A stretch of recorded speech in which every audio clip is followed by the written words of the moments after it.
Hi Ferrari fans, back with another video today, and I will be discussing the process of putting in spark plugs. And today we're looking at the 328, Ferrari 328. This process is pretty similar for any and all cars, with the exception of maybe some tools that you would be using and what sort of access that you have to your cylinders. So that being said, first right out the gate, most cars tend to use a 5/8 type of hex spark plug driver, and with a 3/8 drive on it, and that's very common. We will be using an 18mm socket, and I was not able to find this at a local store, so I ended up having to find this on Amazon and order it. I'm sure there's other places too, and there may be areas close to you where you do have access to this, and if not, they shouldn't have any problem finding it somewhere. Internet is very resourceful, obviously, and makes everything much easier.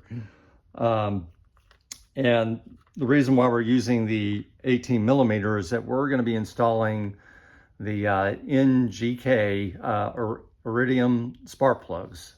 These are very high rating and very well known in the industry, and this is highly recommended for the Ferrari. This particular model number or serial number for these is it's the DR8EIX, and this is 6681. So that's what we're going to be installing. Also, real quick, my previous video I had discussed about how to take out the spark plugs, and I showed specifically how that's done on the back bank, and I guess the techniques that were used because of how much space that you have in the rear makes it very challenging to get those spark plugs out. And just as a recap, I was using a universal joint as well as a 3-inch driver, and then I just attached a stubby 3/8 ratchet onto it and was able to take those out. So it's the same equipment installing them. You'll want to use this on the back bank. And for the front bank, I'm calling the front here, the process, you don't necessarily need to use this. You can, but you could also just use a straight 6-inch extension with your socket, and you would be fine as well.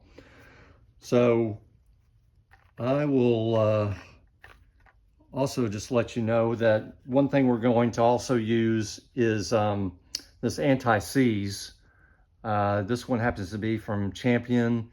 It's 2612. It's for spark plugs, and with aluminum heads, this is kind of a good safety precaution to be able to use some anti-seize. So I'll show how you use this. It's really neat. It comes with its own little brush that's in there, and I'll walk you through that process of how I use this. So we will go ahead. I already did number 4, so we're gonna go ahead and put in number 3 and take the spark plug, this new spark plug, and I'm gonna take the anti-seize, and I'll just show you real quick here. So with the brush, I'm just gonna tap it just a little bit on the side, and it's just one dip. You don't want to put a lot of this on.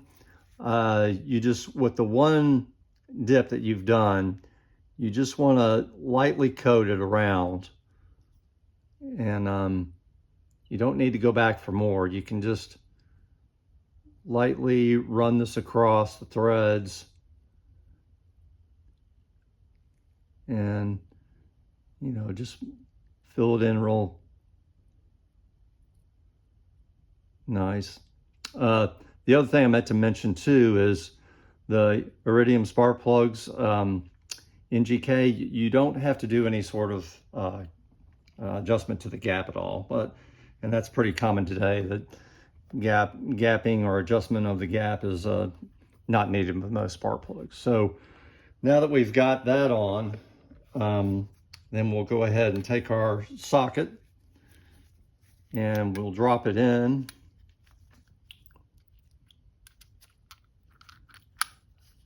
It's got a magnet. And then we'll go ahead and add the extension.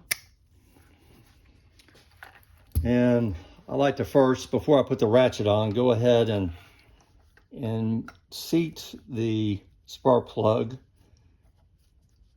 and just lightly, you know, turn it, get the initial finger tight feel to seating the spark plug into the cylinder. And then I attach my stubby, and then just a firm twist, and that's about it. These are aluminum heads, so you don't really want to over torque that. And that's it.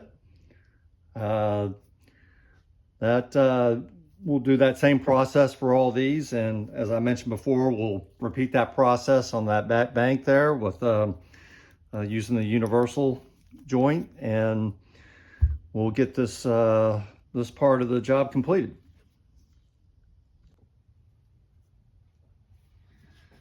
I've decided I want to go ahead and show you guys how to put one of these spark plugs in on the back bank here, and I've gone ahead and of course use the anti-seize on the threads of the spark plug. I'm using the universal joint, as I mentioned before, and the 3-inch extension.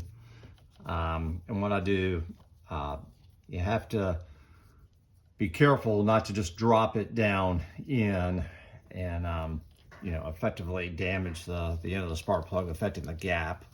And you have to bring it in at an angle, I'm doing here, and just carefully let it guide it down. And as you can see, there's not a lot of space for the ratchet at the moment, and so that's why you don't put the ratchet on when you're starting this process, unless you've got a shorter extension. But you're going to go ahead and just start threading the spark plug in. And when you've got it seated far enough down, there should be just enough room there to attach your ratchet on the back side and just do the final tightening of the spark plug. So threading this down now.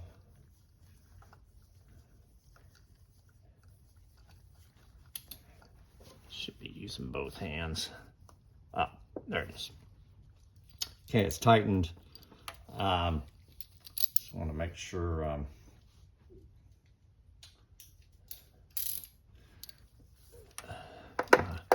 ratchet and line that up with where it needs to be. This is the tricky part, getting it to align with your ratchet.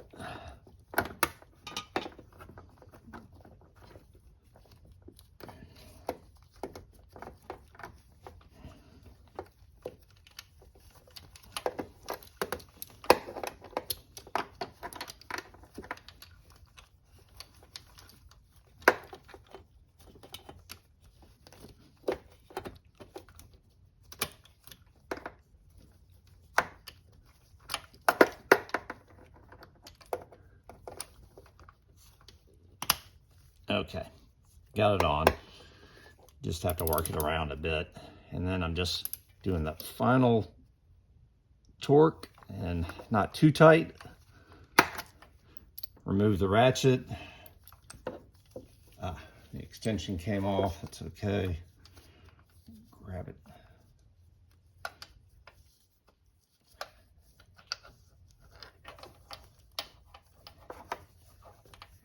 Now comes the socket.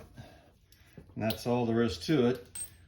Just have to do that 3 more times. And that's it. If you like this video, please hit the like button and hit subscribe as I'm going through this process of putting the car back together. And if you got any comments, please leave those below.